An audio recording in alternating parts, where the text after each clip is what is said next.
Hi friends, welcome back MS world YouTube channel. HTML കോഴ്സിൻ്റെ 2ാം അധ്യായത്തിലേക്ക് എല്ലാവർക്കും സ്വാഗതം. ആദ്യമായി ഈ ചാനൽ ഇതുവരെ നിങ്ങൾ സബ്സ്ക്രൈബ് ചെയ്തിട്ടില്ലെങ്കിൽ സബ്സ്ക്രൈബ് ചെയ്യുക, തൊട്ടടുത്തുള്ള ബെല്ലൈക്കൺ അമർത്തുക, വീഡിയോ ലൈക്ക് ചെയ്യാൻ മറക്കരുത്. കഴിഞ്ഞ ക്ലാസ്സിൽ നമ്മൾ HTMLുമായി ബന്ധപ്പെട്ട ചെറിയൊരു പ്രോഗ്രാം നമ്മൾ എഴുതിയിട്ടുണ്ടായിരുന്നു. HTML open tag, close tag, അതുപോലെ heading open tag, close tag, title open tag, close tag, body open tag, close tag. നമ്മൾ വളരെ ബേസിക് ആയിട്ട് നമ്മൾ ഈ ഒരു വെബ് പേജ് നിർമ്മിച്ചു. അത് നമ്മൾ ഓപ്പൺ ചെയ്തിട്ട് കാണിച്ചിരുന്നു. ഓക്കെ, ടൈറ്റിൽ നമുക്ക് ഇവിടെ കാണാം www.msworld.com. അതുപോലെ നമ്മൾ ഹെഡിങ് കൊടുത്തിട്ടുള്ള MS വേൾഡ് കാണാൻ പറ്റുന്നുണ്ട്. ബോഡിയിൽ നമ്മൾ കൊടുത്തിട്ടുള്ള ഹായ് നമുക്ക് കാണാൻ സാധിക്കും. ഓക്കെ, ബാക്കി കാര്യങ്ങളിലേക്ക് നമ്മൾ ഇന്ന് കിടക്കുകയാണ്.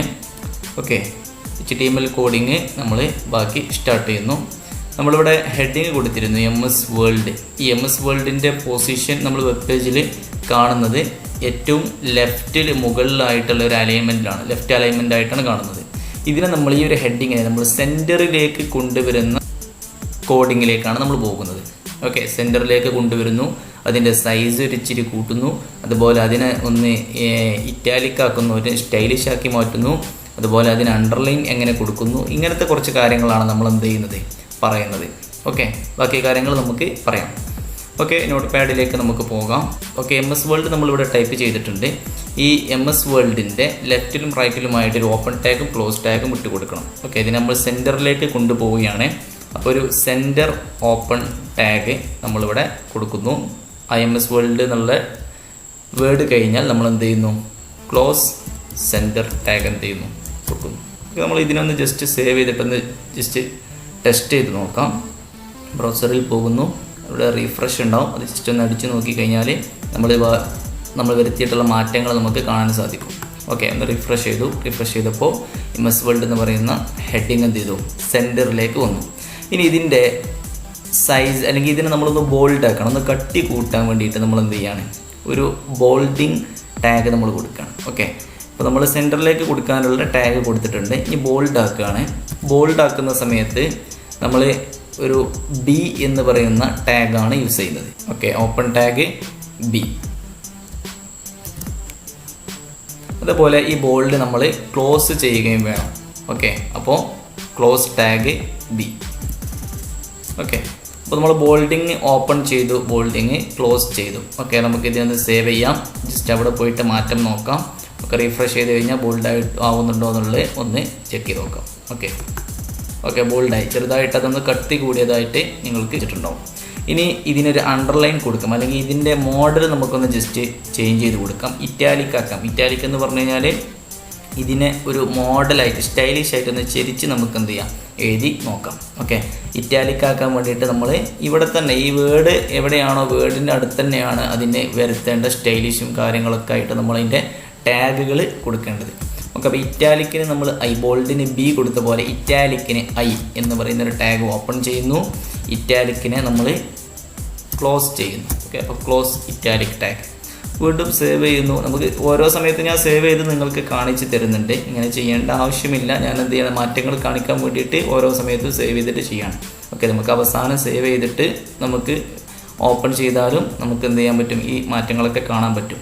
ഓക്കെ, അപ്പോൾ ഇറ്റാലിക്ക് നമ്മൾ എന്ത് ചെയ്തു കഴിഞ്ഞു. അതിനൊന്ന് സേവ് ചെയ്യാണ്. സേവ് ചെയ്തിട്ട് നമുക്ക് ജസ്റ്റ് റീഫ്രഷ് ചെയ്ത് നോക്കാം. റിഫ്രഷ് ചെയ്തു. ഓക്കെ, നമുക്ക് MS വേൾഡ് എന്ന് പറയുന്ന ആ വേർഡ് ചെരിഞ്ഞതായിട്ട് നിങ്ങൾക്ക് കാണാൻ സാധിക്കും. ഓക്കെ, അതുപോലെ അണ്ടർലൈൻ കൊടുക്കുന്നത്, അണ്ടർലൈന് നമ്മൾ സ്റ്റാർട്ട് ചെയ്യുന്നത് U എന്നുള്ള ലെറ്റർ കൊണ്ടാണല്ലോ. അല്ലെ, ബോൾഡിന് B കൊടുത്തു, ഇറ്റാലിക്കിന് I കൊടുത്തു, അതേപോലെ അണ്ടർലൈന് നമ്മൾ കൊടുക്കും U. അപ്പോൾ അണ്ടർലൈനിൻ്റെ U എന്ന് പറയുന്ന ഓപ്പൺ ടാഗ് കൊടുത്തിട്ടുണ്ട്. അണ്ടർലൈൻ എന്ന് പറയുന്ന യുവിൻ്റെ ക്ലോസ് ടാഗും നമുക്കിവിടെ കൊടുക്കാം. ദെൻ സേവ് അടിച്ചു. ഇനി ഇതിനെ നമ്മൾക്ക് എന്ത് ചെയ്യാം, ബ്രൗസറിൽ പോയിട്ട് റിഫ്രഷ് ചെയ്ത് കൊടുക്കാം. റിഫ്രഷ് ചെയ്യുന്ന സമയത്ത് അണ്ടർലൈൻ വന്നു. ഇതിൻ്റെ സൈസ് നമുക്ക് ഇച്ചിരി ഒന്ന് വലുതാക്കി കൊടുക്കേണ്ടതുണ്ട്. ഓക്കെ, നമുക്കിതിൻ്റെ സൈസ് കൊടുക്കാം. ഓക്കെ, ഹെഡിങ്ങിൽ ഉള്ള ആളുകളുടെ സൈസ് നമുക്ക് H എന്ന് പറയുന്നൊരു ടാഗ് വെച്ചിട്ടാണ് യൂസ് ചെയ്യുക. 6 സൈസുകളാണുള്ളത്. H1, H2, H3, H4, H5, H6. H1 എന്ന് പറയുന്ന സൈസാണ് ഏറ്റവും വലിയ സൈസ്. H2 അതിനേക്കാളും ചെറുത്, H3 അതിനേക്കാളും ചെറുത്, അങ്ങനെ H6 ആണ് ഏറ്റവും ചെറുതായിട്ടുള്ള സൈസ്. ഓക്കെ, നമുക്കിവിടെ ആദ്യം നമുക്കൊരു H3 വെച്ച് ടെസ്റ്റ് ചെയ്ത് നോക്കാം. പിന്നെ നമുക്ക് H1 എന്ത് ചെയ്യാം, ടെസ്റ്റ് ചെയ്ത് നോക്കാം. അപ്പോൾ H3 എന്ന് പറയുന്ന ഒരു സൈസ് നമുക്ക് ആദ്യം ടെസ്റ്റ് ചെയ്ത് നോക്കാം. ഓപ്പൺ ടാഗ് H3, അതുപോലെ ക്ലോസ് ടാഗ് H3 ഓപ്പൺ ചെയ്തു, H3 ക്ലോസ് ചെയ്തു. നമുക്കിതിനെന്ത് ചെയ്യാം, ഒന്ന് സേവ് ചെയ്യാം. ദെൻ ബ്രൗസറിൽ പോയിട്ട് റിഫ്രഷ് ചെയ്ത് നോക്കാം. ഓക്കെ, അതിൻ്റെ സൈസ് ചെറുതായിട്ടൊന്ന് കൂടി. ഇനി ഇതിനെ നമുക്ക് H1ലേക്കൊന്ന് മാറ്റി നോക്കാം. H1 ഓക്കെ, H3 എന്നുള്ളത് നമുക്ക് എന്ത് ചെയ്യാം, H1 ആക്കി കൊടുത്തിട്ട് സേവ് ചെയ്ത് നോക്കാം. അപ്പോൾ എന്താണ് അതിൻ്റെ സൈസ് എന്നുള്ളത് നമുക്കൊന്ന് പരിശോധിക്കാം. സേവ് ചെയ്തു, ദെൻ ബ്രൗസറിൽ ചെന്നു, റിഫ്രഷ് അല്ലേ. അപ്പോൾ എന്ത് ചെയ്തു, വലിയൊരു സൈസിലേക്ക് അത് എന്ത് ചെയ്തിട്ടുണ്ട്, MS വേൾഡ് എന്നുള്ള ഹെഡിങ് മാറിയിട്ടുണ്ട്. ഓക്കെ, ഞാനിതിൻ്റെ ഇറ്റാലിക്ക് ഒന്ന് ജസ്റ്റ് ഒഴിവാക്കുകയാണ് കേട്ടോ. ഇറ്റാലിക്ക് ഞാനിവിടെ ജസ്റ്റ് ഒന്ന് ഒഴിവാക്കുന്നുണ്ട്, വേറെ ഒന്നും കൊണ്ടല്ല. അതൊരു മെയിൻ ഹെഡിങ് ആയതുകൊണ്ട് നമുക്കിവിടെ ഇറ്റാലിക്ക് ആവശ്യമില്ലാത്തത് കൊണ്ടാണ്. ഓക്കെ, നമുക്ക് വരുന്ന വഴികളിൽ നമുക്ക് ഇറ്റാലിക്കിനെ യൂസ് ചെയ്യാം. ഞാനതിനെ സേവ് ചെയ്തു. ദെൻ ക്രോമിൽ വന്നിട്ട്, അതായത് ബ്രൗസറിൽ വന്നിട്ട് റിഫ്രഷ് ചെയ്തു. ഓക്കെ, അപ്പോൾ നമുക്ക് ഒരു നോർമൽ ഫോണ്ടായിട്ട് നമുക്കതിനവിടെ കാണാൻ സാധിക്കും. നമ്മൾ എന്തൊക്കെയോ ചേഞ്ച് ചെയ്തു. ലെഫ്റ്റിലുണ്ടായിരുന്ന MS വേൾഡ് എന്ന് പറയുന്ന ആ ഒരു വേർഡിനെ centre alignment, centre tag use ചെയ്തിട്ട് സെൻറ്ററിലെത്തിച്ചു. അതുപോലെ നമ്മൾ ഇതുപോലെ ബോൾഡ് ചെയ്യാൻ വേണ്ടിയിട്ട്, ഇതിൻ്റെ കട്ടി കൂട്ടാൻ വേണ്ടിയിട്ട് നമ്മൾ എന്ത് ചെയ്തു, B എന്ന് പറയുന്നൊരു ടാഗ് കൊടുത്തു. അതിനുശേഷം നമ്മൾ ഇതിനൊന്ന് സ്റ്റൈലിഷ് ആക്കാൻ വേണ്ടിയിട്ട് നമ്മൾ ഇറ്റാലിക് എന്ന് പറയുന്ന ഒരു ടാഗ് യൂസ് ചെയ്തു, I അല്ലേ. അതിനുശേഷം നമ്മൾ ഇതിന് അണ്ടർലൈൻ കൊടുത്തു, U എന്ന് പറയുന്ന ഒരു ടാഗ് യൂസ് ചെയ്തിട്ട് അതിനുശേഷം നമ്മൾ എന്ത് ചെയ്തു, ഇതിൻ്റെ സൈസ് എങ്ങനെയാണ് ചേഞ്ച് ചെയ്യുക എന്നുള്ള കാര്യം പറഞ്ഞു അല്ലേ. H1, H2, H3, H4, H5, H6 എന്ന് പറയുന്ന 6 സൈസുകളുണ്ട്. ഈ 6 സൈസുകളിൽ നമ്മൾ H3 ടെസ്റ്റ് ചെയ്തു. നമ്മൾ അവസാനം എന്ത് ചെയ്തു, H1നെ ചൂസ് ചെയ്ത് കൺഫേം ചെയ്ത് അവിടെ വെച്ചു അല്ലേ. ഇത്രയും കാര്യങ്ങൾ നമ്മൾ പഠിച്ചു. നെക്സ്റ്റ്, ഒരു വെബ്സൈറ്റിൻ്റെ ബാക്ക്ഗ്രൗണ്ട് കളർ എങ്ങനെ മാറ്റാം എന്നാണ് നമ്മൾ പഠിക്കാൻ പോകുന്നത്. വളരെ ശ്രദ്ധിച്ചിട്ട് എന്ത് ചെയ്യാം, കാര്യങ്ങൾ മനസ്സിലാക്കുക. വളരെ സിമ്പിളാണ്, വളരെ ഇൻട്രസ്റ്റിംഗ് ആയിട്ടുള്ളൊരു ഏരിയയാണ്. ഓക്കെ, ഞാൻ അതിന് വേണ്ടിയുള്ള കോഡിങ് സ്റ്റാർട്ട് ചെയ്യാണ്. ഓക്കെ, നമ്മൾ ഇവിടെ ഒരുപാട് കാര്യങ്ങൾ പറഞ്ഞു അല്ലേ. ബോൾഡ് ഉണ്ട്, അണ്ടർലൈൻ ഉണ്ട്, ഹെഡിങ് സൈസ് ഉണ്ട്, ലൈറ്റ് കൂടെ ഉണ്ടായിരുന്നു. ഞാൻ എന്ത് ചെയ്താണ്, ജസ്റ്റ് ഒന്ന് ഒഴിവാക്കിയതാണ്. ഓക്കെ, അപ്പോൾ നമ്മൾ ബാക്ക്ഗ്രൗണ്ട് കളറുമായി ബന്ധപ്പെട്ട കാര്യം പറയുകയാണ്. നമ്മൾ ബോഡി എന്ന് പറയുന്ന ടാഗ് കഴിഞ്ഞ ക്ലാസ്സിൽ ഓപ്പൺ ചെയ്തിരുന്നു അല്ലേ. ബോഡി ഓപ്പൺ ചെയ്തു, ബോഡി ക്ലോസ് ചെയ്തു, അതിനകത്ത് ഹായ് നമ്മൾ കൊടുത്തിരുന്നു. ഈ ഹായ് നമുക്ക് ബ്രൗസറിൽ കാണാൻ പറ്റും അല്ലേ. ഇവിടെ കാണുന്നുണ്ടല്ലോ ഹായ് അല്ലേ. ഈ ഹായ് നമുക്ക് ഏത് ടാഗിലാണ് കൊടുത്തിട്ടുള്ളത്? ഈ ഹായ് നമ്മൾ ഏത് ടാഗിലാണ് കൊടുത്തത്? ബോഡി ടാഗിലാണ് കൊടുത്തിട്ടുള്ളത്. ഇനി എങ്ങനെയാണ് വെബ് പേജിൻ്റെ ബാക്ക്ഗ്രൗണ്ട് കളർ മാറ്റുക എന്നുള്ളതാണ്. ബോഡി ടാഗിലാണ് നമ്മൾ ബാക്ക്ഗ്രൗണ്ട് കളറിനെ ചേഞ്ച് ചെയ്ത് കൊടുക്കാം. ബോഡി ടാഗ് ഓപ്പൺ ചെയ്തു, അവിടെ ഒന്ന് ജസ്റ്റ് സ്പേസ് ഇടുക. എന്നിട്ട് ബാക്ക്ഗ്രൗണ്ട് കളർ അതിനൊന്ന് ഷോർട്ടാക്കിയിട്ട് BG കളർ എന്നാണ് കോഡിങ്ങിൽ വരിക.